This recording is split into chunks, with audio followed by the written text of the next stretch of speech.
Portion 2, this is the 4001BE IC chip, which is a NOR gate, and this construction is for the AND gate construction. So with the logic that we have, you can see from a basic high level overview, we have step down resistors on the input. We have our logic right here, so we have A and B, A on the left and then B on the right. So with this being a NOR construction, here's our Y. And if I get rid of A, then that allows B to be off. And then if I get rid of B, that allows Y to be off as well. And if I disconnect both, I have no power going to either of them. So I disconnect those. I put those back in. Both lights are illuminated. And I have my light right here illuminated as well. So this is an AND gate because both A and B need to be on for Y to be on. Part 3 is a XOR gate using the construction of a NAND gate. So we have the chip for CD4011BE, if you can see that there, which is a NAND IC. We have the two LEDs lit up right now with the power right here, inputs here, and then we have our Y variable right here. So with that, I can get rid of this, and if I take away power from this LED, that automatically lights this one up. But as you can see, because it's a XOR instead of an OR, with both of them on, it does not allow the power to go to the Y value, or our LED over here. So you can see we have a couple of different wire inputs here, overlapping. Then we have this one running into here, and we have a resistor, and then this is leading into the ground.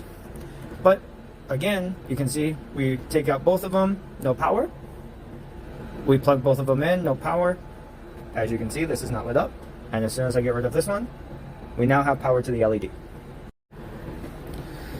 Fourth portion of the lab, we have CD4001BE and CD4001BE, or the NOR gates.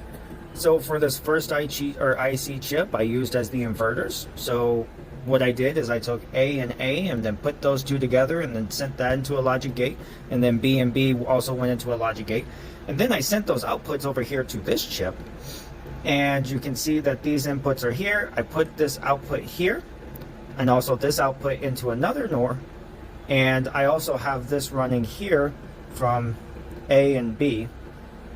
And then that output is also going into this resistor, into this one. Basically a XOR construction. So with that, it's going to have the same implications as the other one.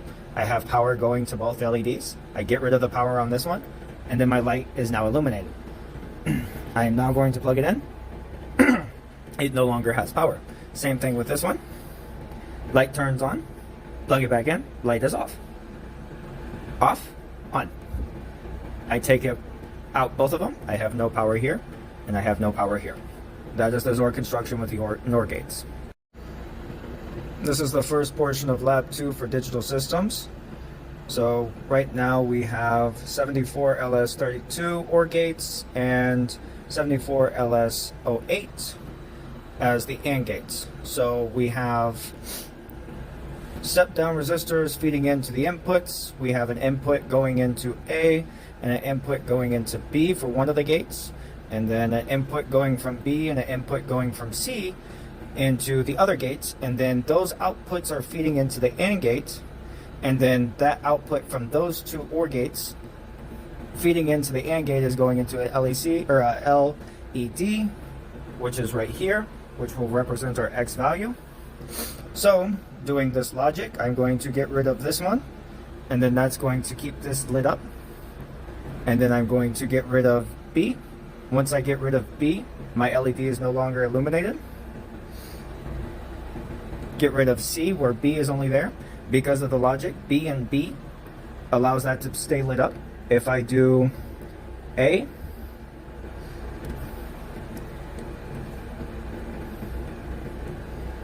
and C, that allows the logic to stay lit up.